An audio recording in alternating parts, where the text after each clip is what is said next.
Welcome back to my channel. Thanks for tuning in to The French Kiss Cook. Today we're going to make a delicious Caprese Zucchini Casserole. It'll take me right back to my grandmother's gardens and you'll see it's super delicious, super easy. So let's get started. So in a small bowl, a couple tablespoons of olive oil, a couple cloves of garlic. I'm going to crush right in the oil.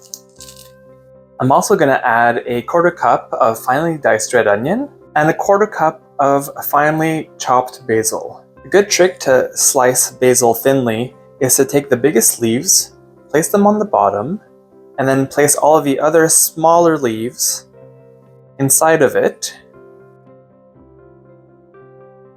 And then you're going to want to roll the leaves tightly together. You want to keep it rolled tightly, and then you can make some really nice thin slices. We'll add the basil to our olive oil mixture. Then I'll just add a pinch of salt and then stir everything together. Wow, this smells really good already. This is by far the hardest part of this recipe. So now that it's ready, we're going to put it aside and we can start slicing our zucchini and our tomatoes. Not going to use the end, but then we're going to just cut them in a 1/4 inch slice. I remember eating this a lot as a kid.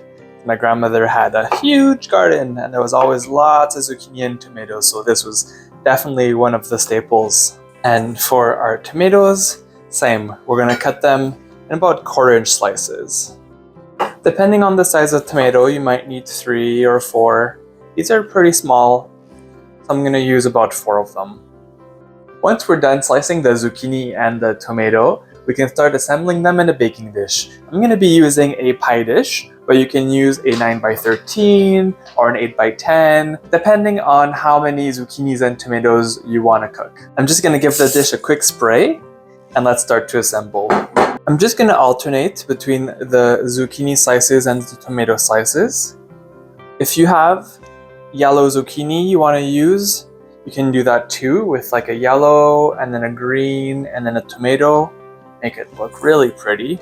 I'm assembling these in a circle, but if you do it in a rectangle, you can do rows, however you prefer.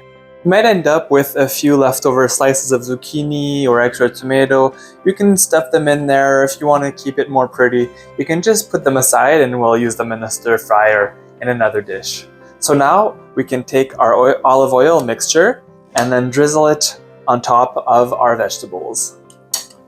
Just have to take a little bit of it at a time and drizzle it over the tomatoes and the zucchinis. Make sure to get all that delicious flavor on top. And then we're going to sprinkle it with our mozzarella cheese. Okay, sprinkle it on top. Now all that's left to do is place it in our preheated oven until it's nice and golden. How beautiful does this look? I'm just going to drizzle it with a little bit of balsamic vinegar and then sprinkle with some extra basil for some extra boost of flavor. Thanks for watching. Find the full recipe at FrenchKissCook.com. Click on the icon to subscribe to our channel and on the video for more recipes.